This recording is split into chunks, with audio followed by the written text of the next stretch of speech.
बिस्मिल्लाहिर्रहमानिर्रहीम। अस्सलाम वालेकुम नाज़रीन, आप यूट्यूब चैनल देख रहे हैं। मैं इमरान खान हूँ। सिचुएशन उसी तरफ जारी है जैसा कि लग रहा था। पंजाब खड़ा हो गया है, यानी ये बहुत बड़ी खबर है। अब तक जब से लेकर इमरान खान साहब की तहरीक चल रही है, पंजाब सिर्फ तब तक खड़ा था जब तक इमरान खान साहब बाहर थे। पंजाब में कोई कंपेन नहीं हो सकी, पंजाब के अंदर लोग निकल नहीं सके। सिर्फ एक मौका है जब पंजाब ने इस फस्तायत को शिकस्त दी, और वो मौका था 8 फरवरी का, जब लोगों ने खामोशी से आकर वोट डालना था। तब पहली मरतबा सारी दुनिया को इस बात का एहसास हुआ कि पंजाब के अंदर सेंटिमेंट्स कुछ और हैं, लेकिन पंजाब के लोग निकल नहीं पा रहे। फस्तायत और जबर इतना ज़्यादा है, और पंजाब की पुलिस को ऐसे ब्रूटली इस्तेमाल किया जाता है, लोगों के खिलाफ पटवार खाना इस्तेमाल किया जाता है, कैंट कचहरी इस्तेमाल की जाती है, दबाव इस्तेमाल किया जाता है, बदमाशी की जाती है। तो पंजाब में लोगों का निकलना मुश्किल था। फिर हज़ारों की तादाद में लोगों को गिरफ़्तार भी किया गया, खौफ भी फैलाया गया। तो पंजाब के ऊपर सारा फोकस था कि पंजाब को नहीं निकलना चाहिए, लेकिन पंजाब खड़ा हो गया है, पंजाब ने अंगड़ाई ली है। मैं आपको ये नहीं कह रहा कि पंजाब ने भी चलना शुरू कर दिया है, लेकिन अब तक की इतला के मुताबिक पंजाब खड़ा हो गया है। और मैं आपको जो चीज़ें रिपोर्ट करूँगा वो एग्जैक्टली उन एरिया से बताऊँगा जहाँ पर जो हो रहा है। कुछ चीज़ें अगर मिस हो जाएँ, क्योंकि एक वीलॉग में सब कुछ नहीं बताया जा सकता, लेकिन मोटे फैक्ट्स सारे आपको मैं पंजाब के हवाले से बताऊँगा। लेकिन अगर ये पंजाब चल पड़ा और फिर दौड़ना शुरू हो गया, तो ये रौंद कर रख देगा पूरे सिस्टम को, क्योंकि पंजाब की ताकत का अंदाज़ा सबको है। आधा पाकिस्तान जो है वो एक तरफ और अकेला पंजाब एक तरफ। पंजाब से शुरू होने वाली तहरीक कभी भी नाकाम नहीं हुई, ये तारीख बताती है। अब इस वक्त जो जनूबी पंजाब से सबसे पहले जो काफिला निकला, जिसके मनाजिर हमने सबसे पहले देखे, वो वंस अगेन कोई और नहीं था, वो ज़रताज गुल वज़ीर साहबा थी। ज़रताज गुल वज़ीर निकली, और वो इतना बड़ा काफिला लेकर निकली कि उनको रोकना पुलिस के लिए, इंतज़ामिया के लिए मुश्किल था। और उनका पुलिस के साथ 2 जगह पे सामना भी हुआ। वो अपनी गाड़ी के ऊपर खड़ी होकर सफ़ेद झंडा लहराती रहीं, पाकिस्तान के झंडे लहराती रहीं। उसके बाद फिर पुलिस के साथ उनका, क्योंकि जब बहुत बड़ी तादाद में लोग आ रहे हैं जहाँ पे, तो मैं ये विटनेस कर रहा हूँ विजुअल देख के, और पूरा पाकिस्तान इस चीज़ का गवाह है कि जहाँ पे लोग बड़ी तादाद में निकलते हैं वहाँ पे पुलिस हट जाती है, क्योंकि पुलिस ज़्यादा बड़ी तादाद में लोगों के साथ लड़ना नहीं चाहती, नुकसान नहीं चाहती। जहाँ इक्का दुक्का लोग निकलते हैं, अकेले लोग निकलते हैं, वहाँ पे पुलिस मारती है, और बहुत मारती है। अकेले आदमी को पुलिस बर्दाश्त नहीं करती। पुलिस को बहुत गुस्सा है कि भाई निकलना है तो सारे निकलो।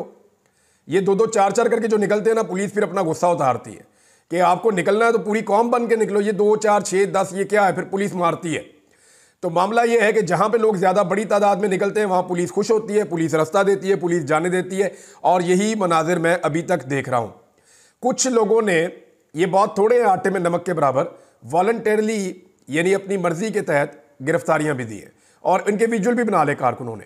मज़े की बात यह है कि जहाँ पे कोई अपनी मर्जी के तहत गिरफ्तारी दे रहा है, उनके घर के बंदे ही विजुअल बना रहे हैं, आसपास के कारकुन विजुअल बना रहे हैं, और उनका मुंह काला कर रहे हैं। और ये बहुत थोड़े लोग हैं, ज़्यादा लोग आज के दिन में निकल रहे हैं। सियालकोट से डार फैमिली का एक बहुत बड़ा काफिला निकला है।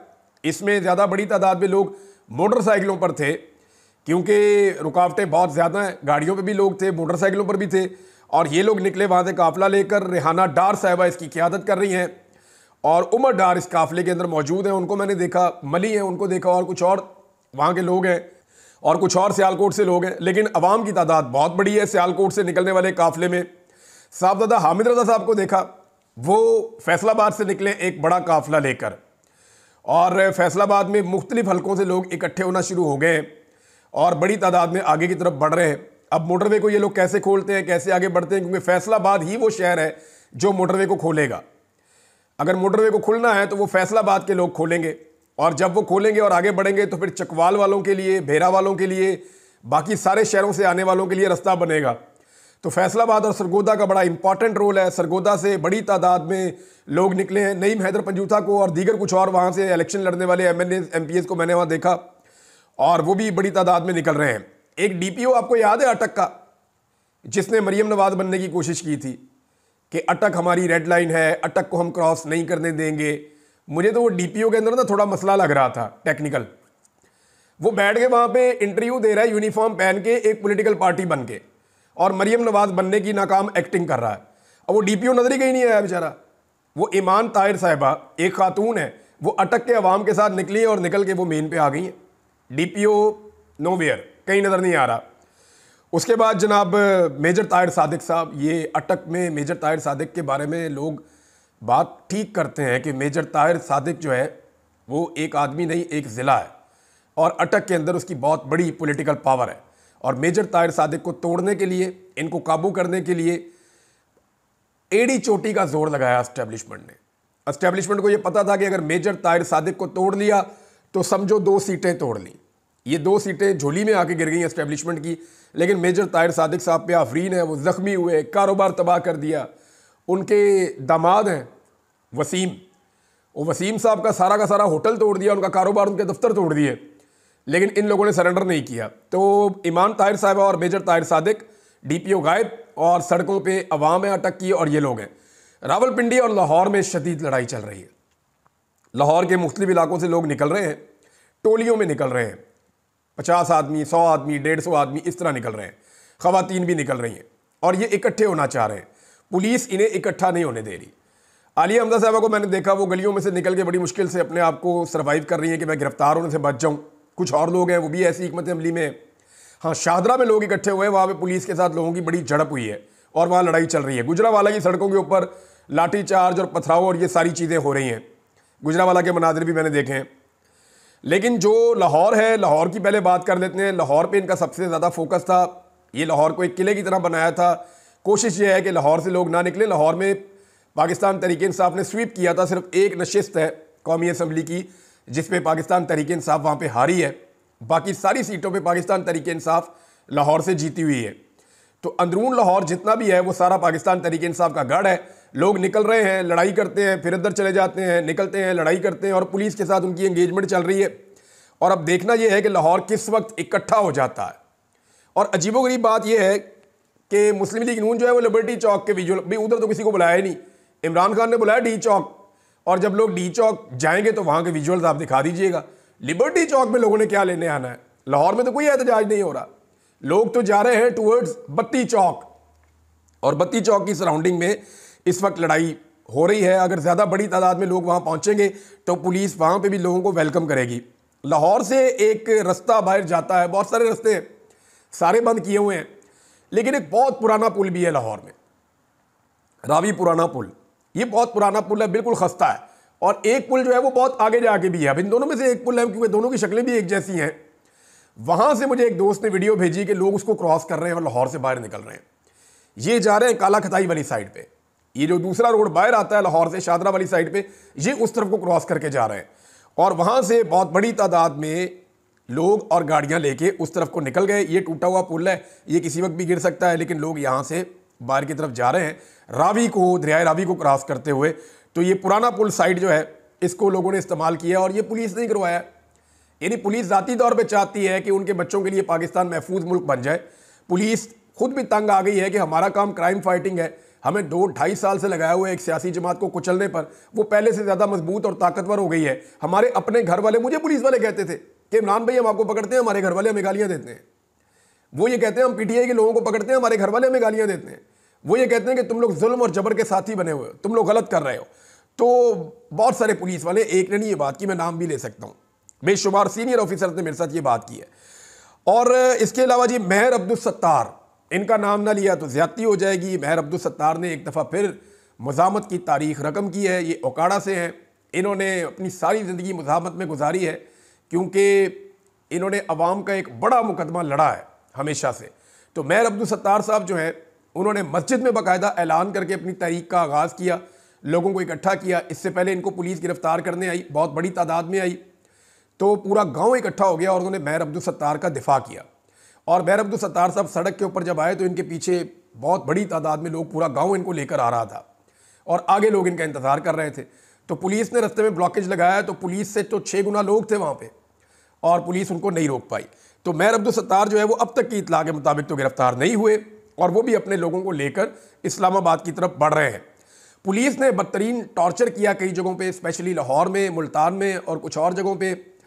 तो जहाँ जहाँ पे लोगों का बस चला वहाँ पे उन्होंने मुज़ाहमत की है और पुलिस के खिलाफ जवाबी कार्रवाई भी की है।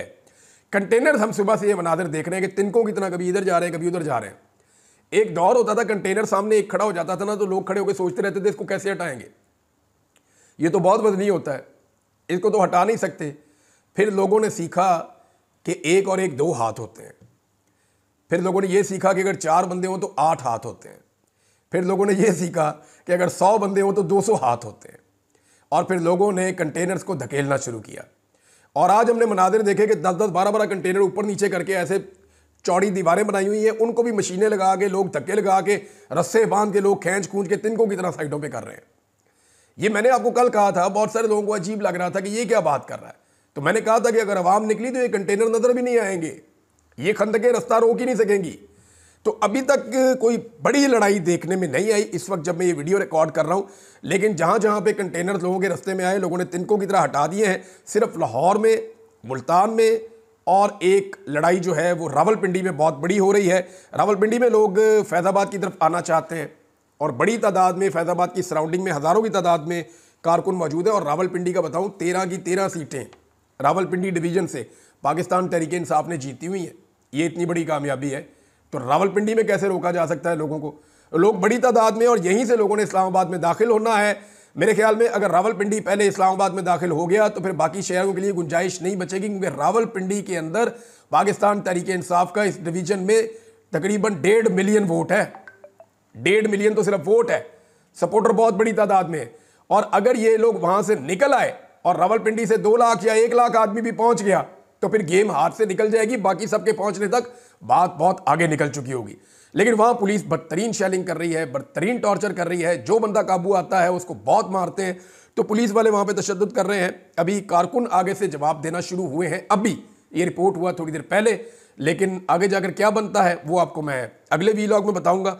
लेटेस्ट ये है कि जी गुजरावाला, सरगोदा, लिया, भक्कर, मियांवाली में बड़े लंबे अरसे के बाद इमरान खान साहब के एक रिश्तेदार अहमद खान न्याजी, आपको याद होंगे, जो उनके साथ होते थे, वो बहुत लंबे अरसे से रूह पोछते नजर नहीं आ रहे थे। एक तस्वीर गर्दिश कर रही है और बताया जा रहा है कि ये अहमद खान न्याजी साहब हैं जो अब खुद इस तहरीक का हिस्सा बनने के लिए मंजर-ए-आम पर आ गए हैं। मंडी बहाउद्दीन से जनाब काफिला निकला है, कसूर से बहुत बड़ा काफिला निकला। यानी कसूर से एक्सपेक्ट नहीं किया जा रहा था कि इतनी बड़ी तादाद में लोग निकलेंगे, लेकिन लोग बहुत बड़ी तादाद में निकले हैं। थोड़ा सा कुछ इलाकों में अभी तक रिपोर्ट नहीं हो रही या वहाँ पे एक्टिविटी नहीं हो रही। जेलम से कोई ऐसी रिपोर्ट नहीं आई।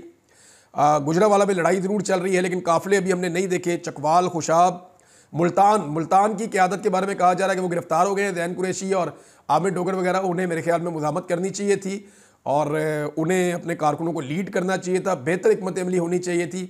अगर जरताज गुल वज़ीर बदतरीन सूरत-ए-हाल के अंदर मुज़ाहमत करके और लीड कर सकती हैं तो फिर इनको भी करना चाहिए था। विहाड़ी, अभी तक वहाँ से कोई मनाजिर नहीं हमने देखे। भावलपुर से भी अभी तक नहीं देखे मनाजिर। तो देखते हैं कि फर्दर क्या रिपोर्ट आती है। लेकिन जो अब तक पंजाब की सूरत-ए-हाल है वो मैंने आपके सामने रख दी है। सोशल मीडिया पे एक बात आप अपने जहन में रखें कि इस वक्त पाकिस्तान तहरीक इंसाफ छाई हुई है। सोशल मीडिया पे हर तरफ पाकिस्तान तहरीक इंसाफ दिखाई दे रही है। अगर आप देखें तो पिछले 24 घंटे में, ये अशर बाजवा साहब ने रिकॉर्ड इकट्ठा किया, पिछले 24 घंटे के अंदर तहरीक के हक में जो एंगेजमेंट है सोशल मीडिया पे वो 94% है, और तहरीक के खिलाफ जो एंगेजमेंट है सोशल मीडिया पे वो सिर्फ 6% है। तो अब आप अंदाज़ा कर लें कि सोशल मीडिया पे क्या चल रहा है। खैबर पख्तूनख्वा, इसके बारे में ज़्यादा बात करने की जरूरत नहीं है, लेकिन ये मैं आपको बता देता हूं कि खैबर पख्तूनख्वा से जितने लोग पहले आए थे उससे डबल से भी ज़्यादा लोग इस मरतबा आ रहे हैं, और ये बहुत बड़ा काफिला है। यानी इसमें सुबह एक खबर चला के गुमराह करने की कोशिश की गई लोगों को कि अली अमीन गंडापुर की और बुशरा बीबी की कोई रिपोर्ट किया गया कि लड़ाई होगी, लेकिन ये झूठ था, बकवास थी। खबर जानबूझकर फैलाई गई। मीडिया को बाकायदा कहा गया कि इख्तलाफात की खबरें चलाओ, ऐसा कुछ नहीं है। वहाँ से वो दुआ करने के बाद अली अमीन गंडापुर निकले।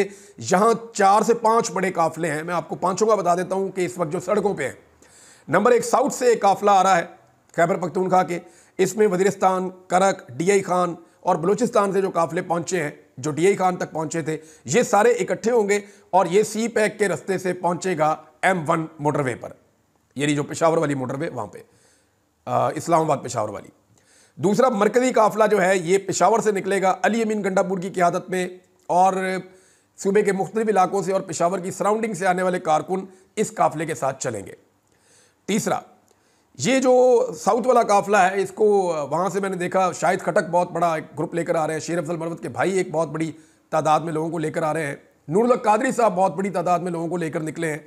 और इसके अलावा जो अली अमीन गंडापुर के भाई हैं, उमर अमीन गंडापुर, वो इसको वहाँ से लीड करेंगे और सबको लेकर मोटरवे पे आएंगे। पेशावर वाला अली अमीन गंडापुर खुद क़यादत करेंगे और ये सारा जो मॉब है ये स्वाबी की तरफ आएगा, इस्लामाबाद की तरफ जो बढ़ेंगे ये।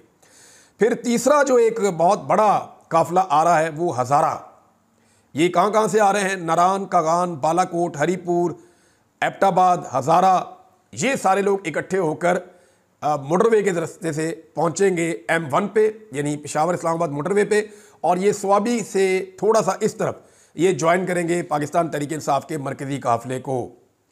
अगला काफ़िला जनाब ये चित्राल से शुरू होता है, फिर उसके बाद दीर है, फिर लोअर दीर है, अपर दीर, लोअर दीर, ये सारे लोग पहुंचेंगे चकदरा में, और चकदरा से आगे ये स्वात मोटरवे पे आएंगे। जबकि यहीं पे लोग पहुंचेंगे जो लोग चलेंगे चलास से, शांगला से, स्वात से, अपर दीर से, लोअर दीर से, वो सारे यहाँ पहुंच जाएंगे। और इसके अलावा जो लोग गिलगित बल्तिस्तान से आएंगे तो उनके लिए दो रास्ते हैं। एक तो गिलगित बल्तिस्तान में बाकायदा पहाड़ को गिरा दिया गया, ये भी बताया गया है कि लोगों का रास्ता बंद कर दिया जाए, लेकिन फिर भी लोग कोई ना कोई रास्ते निकाल कर आ रहे हैं। जो मकामी लोग हैं वो तो पहुंचेंगे, और अब वहाँ से आने वाले लोग दो रास्ते इख्तियार कर रहे हैं। कुछ लोग हज़ारा की तरफ जा रहे हैं, कुछ लोग मलाकंड की तरफ आ रहे हैं, और जो पाँचवां एक इकट्ठ होगा खैबर पख्तूनख्वा में वो मर्दान और स्वाबी और आसपास के शहरों के लोग हैं। ये सारे लोग जो हैं वो इकट्ठे हो जाएंगे स्वाबी में। तो स्वाबी से आगे इन्होंने कैसे बढ़ना है? हम कंटेनर्स को उड़ते हुए देख रहे हैं, कोई कंटेनर इधर जा रहा है, कोई इधर जा रहा है, तो कंटेनर्स और खंदकें रास्ते नहीं रोक सकती। अभी एक और तरफ से भी मुज़ामत शुरू हो चुकी है। थोड़ी देर पहले मैंने इसकी इतला ली थी, मरी वाली साइड से, गिलियात वाली साइड से, वहाँ से भी बहुत सारी रुकावटें होने के बावजूद कारकुन जोर लगा रहे हैं। और मेरी इतला के मुताबिक जो अब्बासी साहब हैं उन्होंने भी मदद की है। अब्बासी साहब ने बड़े मुश्किल हालात देखे हैं, और कुछ और लोग हैं पाकिस्तान तहरीक इंसाफ के जिन्होंने बड़ा सख्त वक्त देखा है, वो भी खड़े हैं। रावलपिंडी की जिम्मेदारी जो है शहरियार रियाज साहब के पास है, सहबाबिया ताहिर साहबा हैं, ये लोग पूरी कोशिश कर रहे हैं। इस्लामाबाद के अंदर अभी एक्टिविटी पूरी तरह शुरू नहीं हुई। यहाँ मेरे ख्याल में आमिर मुगल साहब हैं, उन्होंने क्योंकि इसको लीड करना होता है तो उनकी स्ट्रेटजी ये है कि जब तक बाकी जगहों से लोग पहुँचना शुरू नहीं हो जाते तब तक अपनी तवानाई बचाई जाए। तो देखते हैं कि इस्लामाबाद के अंदर क्या सिचुएशन बनती है। यहाँ पे शेर अफजल मरवत साहब की भी एक बड़ी ड्यूटी है। तो नादरीन, ये है अब तक की सूरत हाल। अब तक ये सारा कुछ हुआ है, हुकूमत की टांगें कांप रही हैं, हुकूमत के लिए बहुत परेशानी की सूरत हाल है। और ये इट्स अ टेस्ट मैच, याद रखिएगा, ये कोई T20 नहीं है, ये अभी मामला चलना है, और ये मामला किसी मनतकी अंजाम तक पहुँचना है। जैसा कि इमरान खान साहब ने कहा कि ये फाइनल कॉल है, ये नतीजा खेज होगी, ये इस लड़ाई का फैसला होगा। और इंटरनेशनली बहुत दबाव पड़ गया, बहुत दबाव पड़ गया। ओवरसीज पाकिस्तानियों ने तबाहियां पड़ दी। मैं उनके बारे में अगला वीलॉग आपको चंद घंटों के बाद देता हूं। ये इंफॉर्मेशन यहां पे रोकते हैं। अब तक लेते हैं, अपना ख्याल रखिएगा, अपने चैनल का भी। अल्लाह हाफ़िज़।